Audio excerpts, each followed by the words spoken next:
سيدنا محمد النبي النبي صاحب المقام الأعلى واللسان الفصيح وعلى آله وصحبه أجمعين.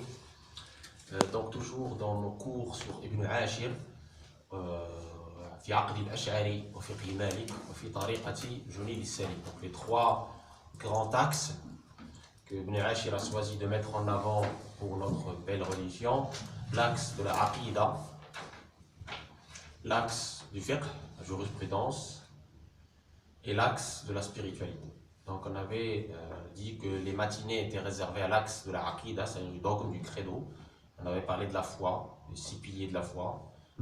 On avait parlé aussi des conditions de la foi, de ce qui fait augmenter la foi.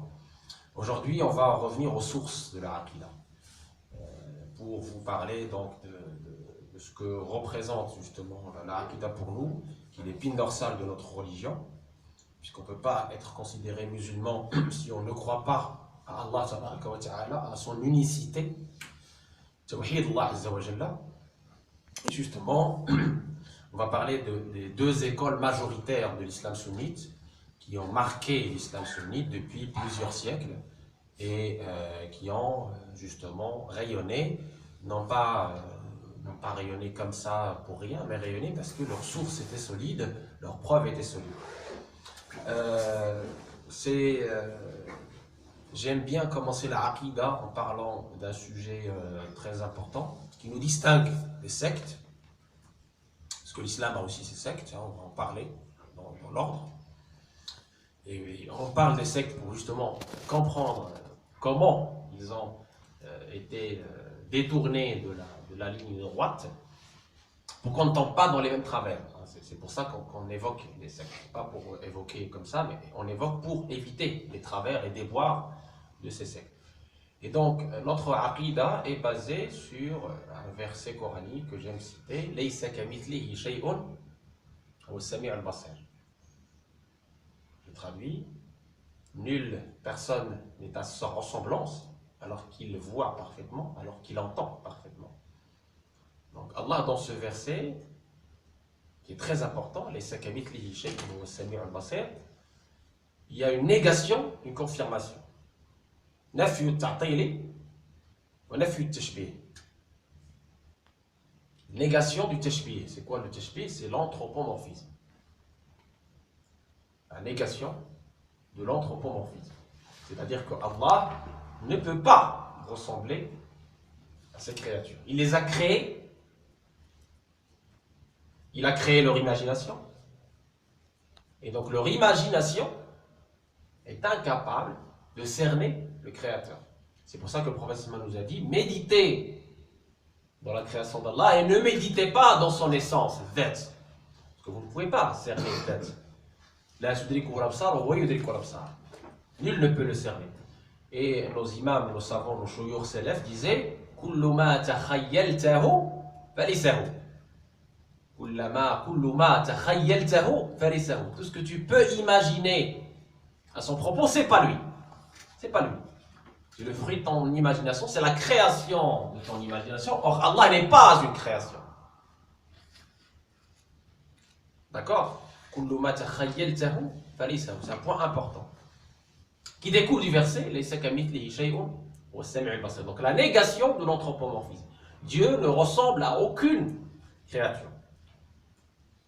En islam, c'est un culte sans image. Il n'y a pas d'image par rapport à Allah. On ne peut rien imaginer à son propos. Rien. Et en même temps, la confirmation de ses attributs, tous ses attributs, par lesquels il convient de le qualifier, qui conviennent à sa transcendance, qui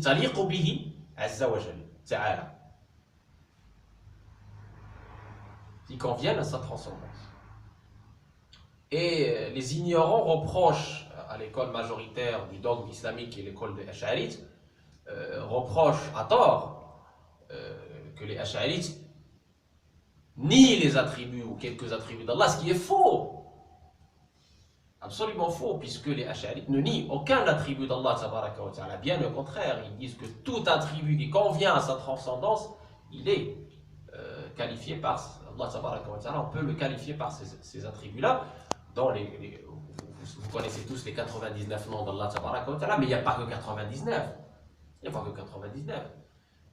Les savants ont dit qu'à travers la sunna, on a beaucoup plus. On a les qualificatifs, on a les attributs qui conviennent à Allah Tabaraka wa Ta'ala. Certains ont été cités dans le Coran, certains ont été cités dans la sunna, et certains, Allah Tabaraka wa Ta'ala les a gardés. C'est pour ça dans le dua,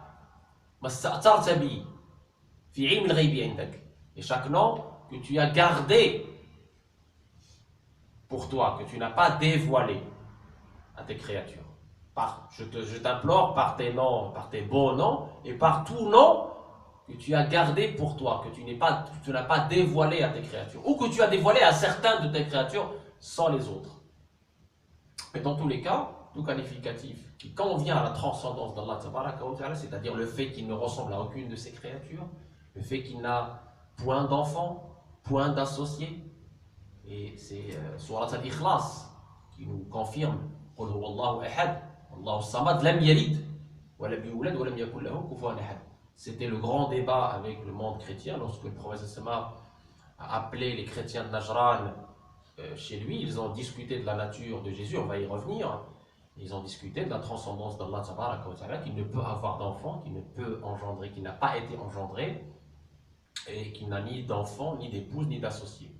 Et que donc on ne peut pas être dans le tawhid pur si on a des doutes par rapport à ce point qui est important, qui est le fait qu'Allah Tabaraka wa Ta'ala échappe à nos lois. Les lois qui ont été créées par Allah, les lois universelles, naturelles, qui ont été créées par Allah, le fait d'avoir un enfant, une épouse, etc., c'est des lois qui ont été créées par Allah. C'est lui qui a décidé que nous, êtres humains, on se reproduit de cette façon-là, qu'il y a un homme, une femme, et une famille, etc. Or, Allah échappe à ces lois naturelles. Allah a créé cette nature, a créé le ciel. Et je reviens sur le fameux débat sur l'existence d'Allah Tabaraka wa Ta'ala sans lieu. Kana. C'est aussi un autre point important. Donc on a dit laysa kamithlihi shay'un huwa as-sami'ul basir, nafyu at-ta'til wa nafyu at-tashbih wa ithbat sifatihi azza wa jalla allati taliqu bi jalalihi.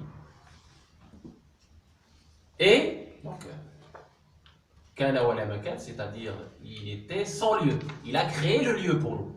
Le lieu et l'espace sont un repère pour nous, créatures. Il a créé le lieu et l'espace pour nous, pour qu'on puisse se repérer, pour qu'on puisse agir selon la mission qui nous a été confiée par Allah Tabaraka wa Ta'ala.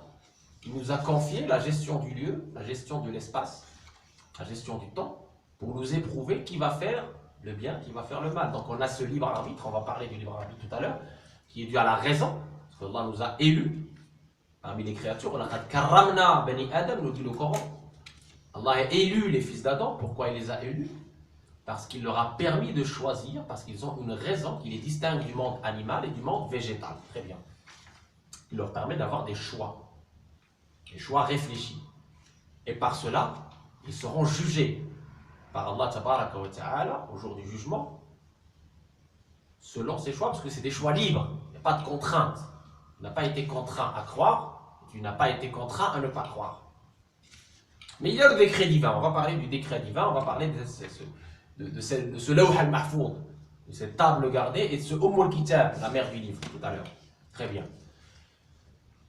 Quelque chose de très important dans ce sens, quand je dis kana wa la makan, Allah Tabaraka wa Ta'ala dit dans le Coran thumma istawa ila as-sama'i wa hiya dukhan faqala laha wa lil ardi itiya ta'an wa ka'aka qalata atayna ta'i'in faqadahunna sab'a samawatin fi yawmayn wa awha fi kulli sama'in amraha wa zayyana as-sama'a ad-dunya bi masabih. Traduction.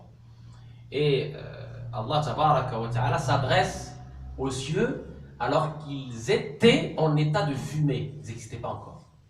Donc comment on peut prétendre que Dieu est dans un ciel alors que le ciel est sa création? Dans ce verset coranique, Dieu nous montre comment il a créé les cieux. Il nous expose comment il a créé les cieux. Que les cieux n'existaient pas, qu'il était avant les cieux. Qu'on ne peut pas, selon ce verset coranique, prétendre que Dieu est physiquement dans un ciel. C'est pas possible. C'est pas dans la création, c'est pas dans la croyance, c'est pas dans la foi de Ahl-Sunnah wal Jama'a. Allah échappe à toute imagination. On ne peut pas lui attribuer un lieu. Il ne peut pas être localisé. Il n'est pas localisé. La localisation, elle est due, elle est pour nous. Nous, on est localisés. Moi, je suis localisé dans cette mosquée. Ah, la géolocalisation qu'on connaît tous. Allah, il ne sait pas la localisation. C'est lui qui a créé le lieu. Il était avant le lieu. Kana wa la Mecca. C'est lui qui a créé le temps pour nous, comme repère, pour nos actions. Et Allah tabaraka wa ta'ala nous a permis de comprendre certains secrets de l'univers. Et plus on accède à la science utile, plus on craint Allah tabaraka wa ta'ala. C'est pour ça qu'Allah nous dit dans le Coran, Innama yakhshallaha min ibadihi, shkol, al-ulama. Ceux qui craignent le plus Allah sont les savants.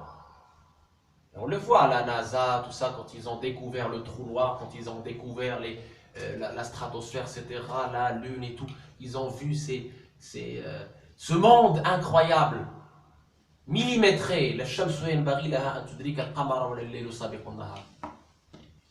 Jamais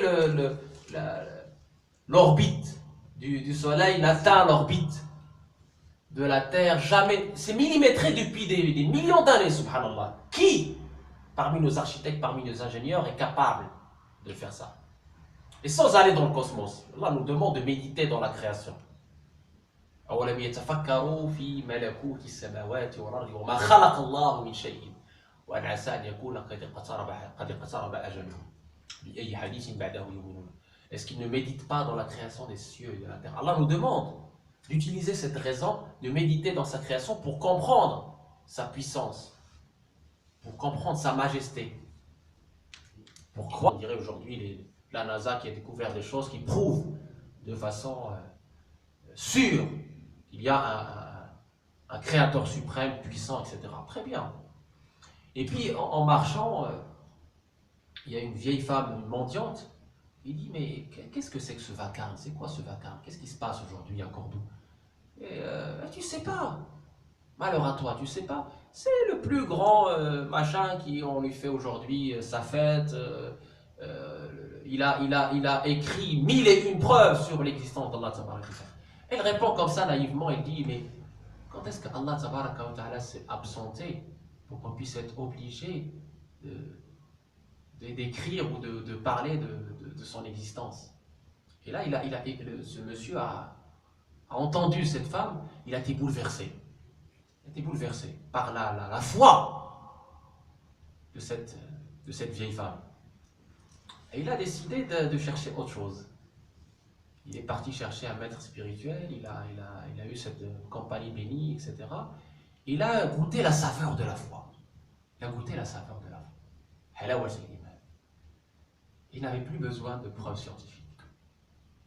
Et il disait, mais mon livre ne vaut rien devant ce que j'ai goûté, devant cette spiritualité qui m'a permis d'atteindre cette certitude yaqin qu'Allah tabaraka wa ta'ala existe, qu'Allah tabaraka est unique, qu'Allah tabaraka wa ta'ala est partout par sa science. On ne dit pas partout et on se tait, partout par sa science. On ne peut pas comparer Allah à ses créatures. Très bien. Et au moment de sa mort, quand il était dans l'agonie, ce monsieur, il y a Satan qui est venu le voir. Et il a discuté chaque preuve scientifique que ce monsieur a présentée dans son livre. Il a discuté. Il l'a discuté. Chaque preuve, il lui donne une contre-preuve. Satan. Savant Satan. Parce qu'avant de se révéler contre Allah, il a côtoyé les anges. Côtoyé le malade. Allah, etc. Et donc il est arrivé à lui créer le doute.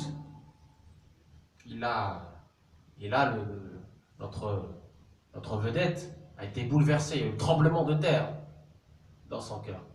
Parce que chacun de ces 1001 preuves a été démonté par Iblis, par Satan. Et puis là, il y a son maître qui arrive. Et là,